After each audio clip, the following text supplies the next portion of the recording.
Hey guys, my name is Matumio, and today I have taken up a challenge that I honestly never thought I would ever complete, and that is using the Flashbangs in Battlefield 4 to slay my enemies. This was clear that this was one of the challenges that you guys wanted me to attempt. Pretty much on every video that I posted, there was at least someone wanting me to try out the Flashbangs and upvoting it like crazy, but I wasn't sure how I was going to go about it. The Flashbangs do a little bit of damage, but it's so insignificant. It's like 2 to 4 damage at max. I had no idea how I was going to be able to take out my targets. And so I sat down, tried to brainstorm how I was going to go about this, and my first gut reaction was to use the bolt-action rifles. I did something like that back in Battlefield 3, where I was taking out enemies with the scan bolt for the crossbow, where I initially shot at the enemy in like the groin region or in their legs, so I didn't do the full bolt-action rifle damage, and then finished them off with the crossbow. And so I figured that maybe I could use that with the flashbang. But that, as you guys probably can tell, it didn't work out so well. I think I maybe got 1 kill with that combination, but so many things had to line up. I had to get extremely lucky, and the combination was just infuriating. And so I bagged that concept. And then one of my subscribers recommended using C4, and because while the flashbangs don't do a lot of damage, it explodes and sets off the C4 charges as long as you get them a little bit close to them. And so this is where I started to be a lot more successful. And as you guys are gonna see, I basically just ran around on Silk Road. Silk Road was kind of my playground for this.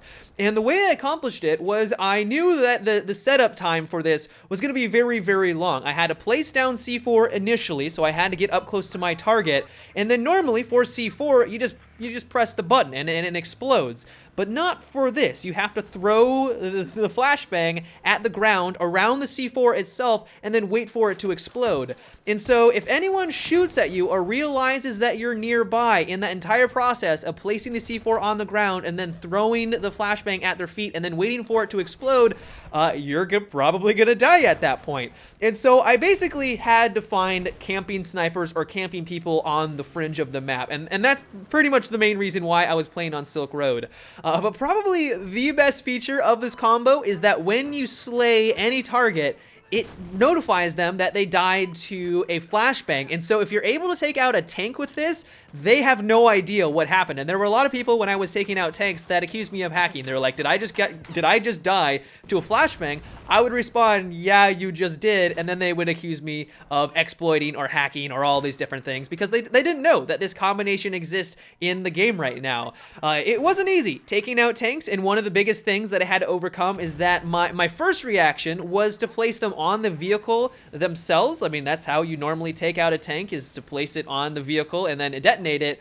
But because the blast radius of the flashbang is so small, if they start to move or deviate away from where the flashbang is, it won't detonate the C4 itself. And so what I eventually started to do is just placed it at the ground next to a tank that isn't moving and then throwed it where they were. And that's when I started to take them out. It was a learning experience. This was not something that I kind of jumped into and all of a sudden was a master at taking out people with flashbangs and C4. It did take some trial and error, but eventually when I did start to get the hang of it and I came across a bunch of camping snipers and double camping snipers, this was an absolute blast. But as for actually using the flashbangs how you're supposed to be, by blinding your enemy, they're not a very effective grenade type at this point. But I do have some good news, and that is that DICE has just released that they are going to be buffing them in a future patch. They're going to be upping the amount that you can hold for your soldier up from 2 to 3, but the best aspect is that they're going to be increasing the flash duration from 4 to 5 seconds, and then more importantly, they're going to increase the effect on soldiers that are not looking at it directly.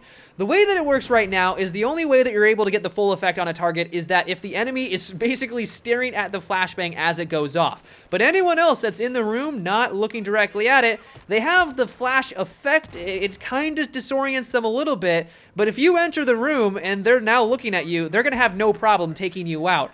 And so I'm crossing my fingers that these are the changes that are needed to finally make the flashbangs a more viable grenade type.